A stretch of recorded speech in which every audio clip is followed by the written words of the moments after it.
You ever leave a sales call thinking that should have closed, but you can't figure out what went wrong? It wasn't the offer, it wasn't the price, it was something deeper. Hey, this is Kevin Ross, and this is Plan Life Right. Today we're getting into some of the real reasons people say yes or they ghost you. I will give you a hint. It has everything to do with how well you understand the person sitting across from you. We're walking through the first 4 chapters of the Customer Intelligence Guide, but with a twist. We're adding real life examples from other industries like software, medical devices, even B2B services. So if you're in sales of any kind, this hits home. And let me tell you, this isn't about manipulating people, it's about understanding them. Yeah, because when you get the psychology of how people think, how they buy, what they fear, you stop selling, you start connecting. So let's get into this, Matt. Definitely.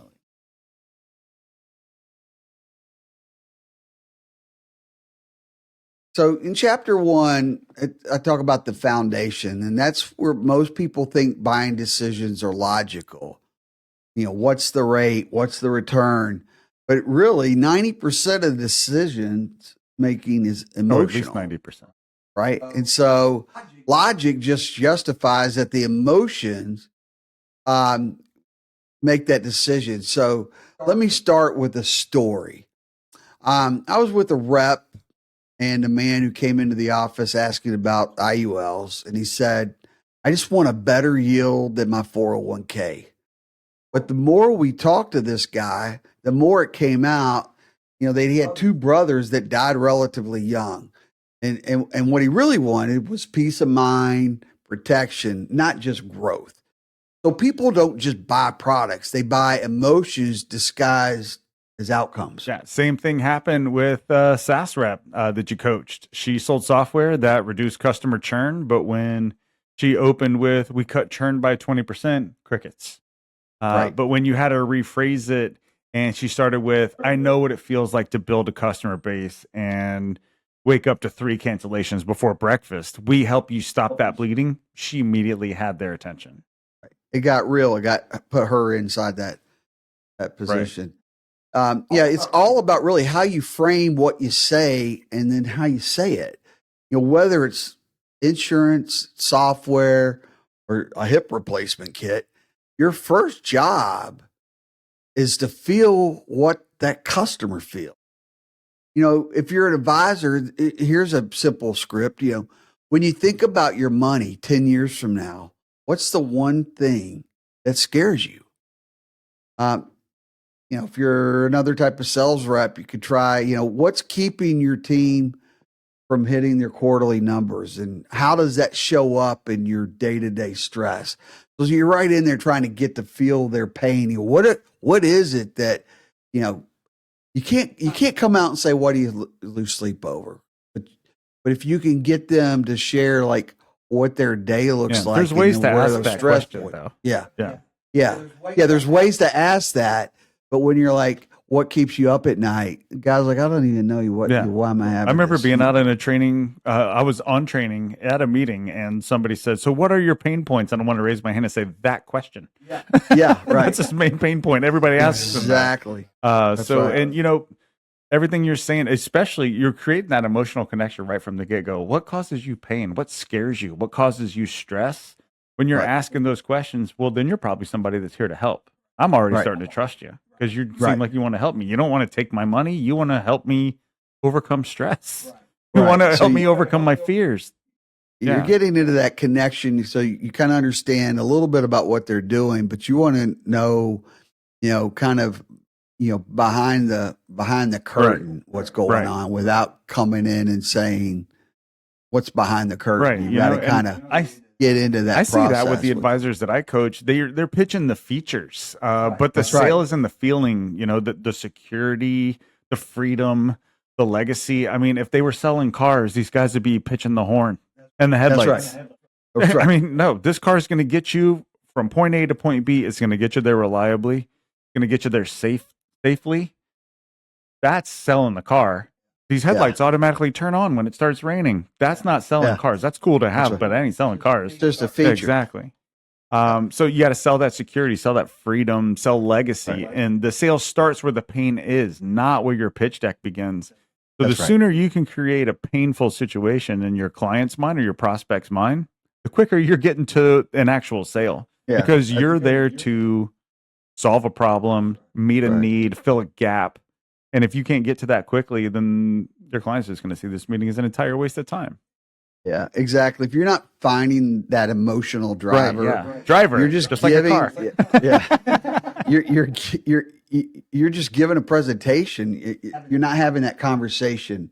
And people want to have that conversation, not the presentation. Yeah, sales should feel collaborative with the client, not that they were sitting there getting lectured. That's right.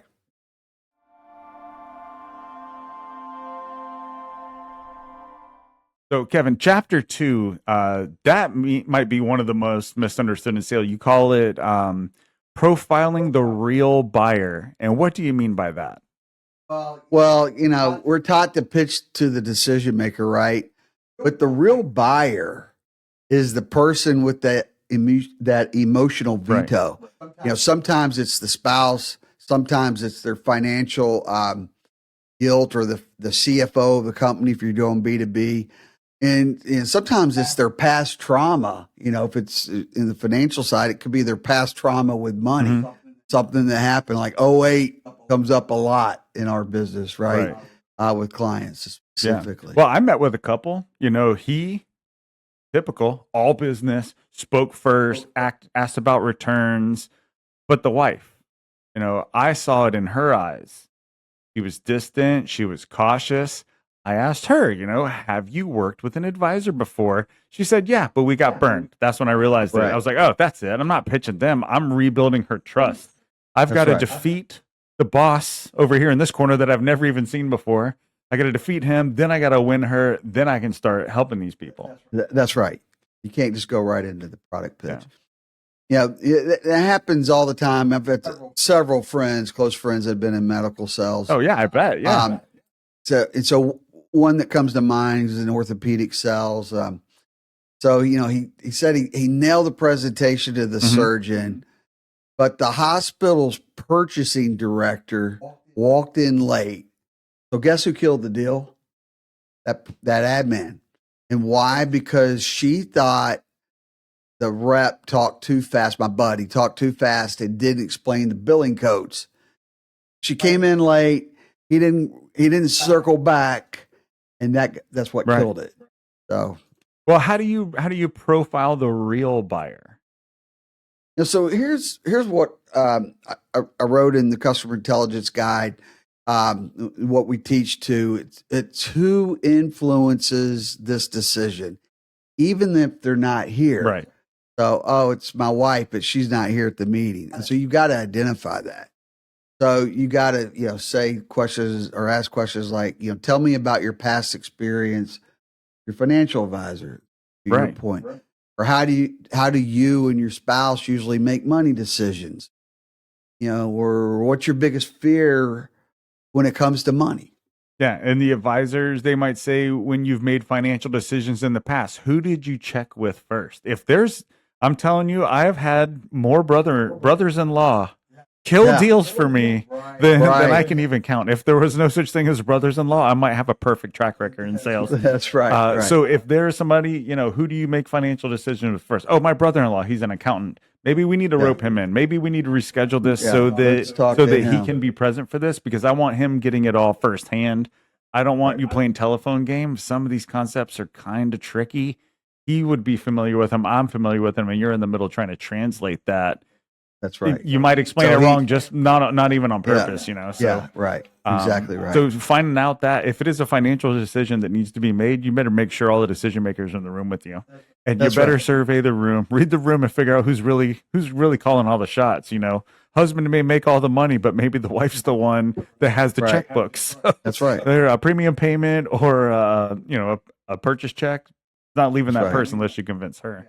Yeah. And then, another one that's big, especially now, is software sales. So if you're a self-sell rep, You could say something like, besides you, who else will be impacted by this implementation, and or anyone who might raise red flags. So, in the business of, let's just do CRM sales, for example, I have been through, I don't know, 5, 7, maybe more CRMs in my career. I've never had a salesperson get excited about the new CRM because they've learned the old CRM and they've learned how to manipulate it to They got their it to work liking. just right. That's right. And now they bitched and moaned about it, which is why we're looking at the new CRM. But then when pen comes to paper, they're like, I don't want it, which is why we never really bring them into the final decision making, because they're going to, a 30-minute or an hour long consultation at the end to sign paperwork is going to be 4 hours with the sales guy. We bring them in. So typically we have them in the front end. So we get some input, but at the, when it's the decision maker, it's usually the CFO and me as the business owner or head of sales, making the final decision. Right. And then the head of sales, that's the guy that's getting, trying to coach everybody up, calm the egos and that kind of thing. I mean, it's really, sales resistance is it's more resistance to change than anything else. That's right. I mean, you 100%. Can go in, you can have a perfect solution for a product. It may be even easier than what they're using, but if you haven't made that connection that, I'm changing, but this is definitely for the better. Even if you keep telling them, hey, this is going to work wonders for you, this is going to be great. If they see it as pain, when you walk out of that room, you've lost the sale. That's right. So find what those pain points are without asking them what their pain points are. Find out who can kill your deal and get them in the room. Because if they're going to kill your deal, they might as well kill your deal on the first call, not the exactly. Not the 8th call. You're not wasting all this time and energy to get it and killed. That real buyer, they may be silent, but or not their present. emotions speak the loudest. It's not just data. That's right. It's the story behind the data. That's right. And that's the sales guys especially, they freak out every time. And it's just change. Right. I would say that, you got to remember, don't just pitch the buyer. You got to profile that person that's going to veto it. Like we said, it's going to save you weeks of follow-up. So, if I was in software sales and particularly selling a CRM system, for example, where I know that's where the salespeople live and die by, right? Hopefully, that I would recommend, if I was talking to me or as a business owner or a head of sales, if it's a big company, and say, okay, what about, do you have a top salesperson or someone in there that can maybe have a voice on your behalf that's out there using it? I'd like to get their input as well, so they can kind of see. And what that does, I mean, you're actually coaching the buyer on the process of actually the biggest pain point out there, which is the implementation. Right. Yeah, so, I mean, communicating that I am not just here for the pitch and the paycheck. I'm here from everything in between. That's right. And a good question to ask to find out who that silent buyer might be. That's right. Is to ask, who would I be working most closely on the implementation? You've already got him thinking, this guy's already thinking how we're going to get this done, and he needs to know who he's going to be working with. Oh, that's Sharon. Is Sharon with us today? Is there any way we could bring Sharon in? Because I'd like to get her. Sharon input. Could be the one that's the one that's going to be implementing it and working with the software team. But it could be, John, the number one sales guy, whose head is big as the office building and is the most vocal. But of course, you tolerate him because he's your number one sales guy, right? And so that's the guy you want to bring in, at least at some point when you're getting close, and just say, hey, this is how this can benefit you and make you money. Then that resonates for those top sales guys. And that's another thing as well, letting them know, especially with software sales, because and you don't pitch it on Monday and install it on Friday, and the following Monday it's seamless. It is never like that. Never seen one of those. And bringing the people that are the users, bringing them in after they've kind of agreed to it and saying, hey, we just want to let you know how things are going to be changing around here. When could we announce to your employees that things are going to be changing and kind of give them a demo? Now you're like, well, the implementation's the biggest pain, and like they're going to come in and do it for us and explain it. I like these guys. We had a system at our company that I helped build, a CRM system, and then our company merged with the former company that I left, and they were so far behind the 8 ball with their CRM. I was on the CRM sales team when I left, and now let's fast forward. It's 5-6 years later. Now we've merged the two companies. Our CRM that gave a lot of input with our software team to build. It was flawless. I mean, we tracked contracts, we tracked business. I mean, this thing was, I would like to say, almost idiot proof, but if any former employees might think I'm calling them idiot, I'm not. But we were looking out for new hires. Yeah, they were like, it's wrong. And so I'd have to fly back to the office I left, and I'm like, all right, what's wrong with it? And they're like, this number's not right. This one. Lo and behold, it was their spreadsheets that they've lived off forever that weren't accurate. And so it's like, no, you're looking at these dates in here. This is right. Your commission is right. Maybe it wasn't right the first paycheck or two we had to make. But once we got their stuff plugged in correctly, it was rolling.